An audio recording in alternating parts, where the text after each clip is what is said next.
Il nostro viaggio nelle redazioni dei giornali italiani ai tempi della pandemia. Oggi vi portiamo al Sole 24 Ore con Stefano Fumagalli. L'atmosfera è un po' da marziani, da film dei marziani degli anni 60, un palazzo che prima era pieno di persone, ricco di voci, lo vedete così.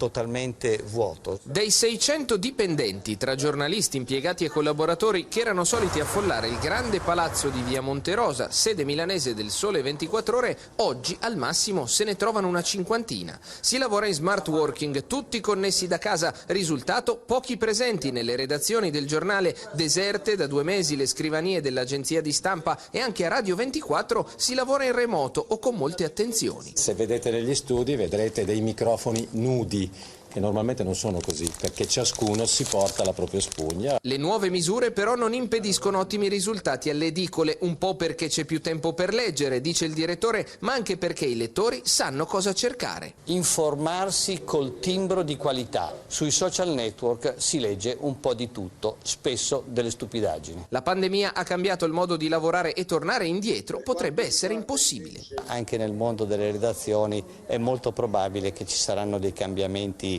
non trascurabili. Esce in Italia il nuovo libro del maestro del brivido Stephen King.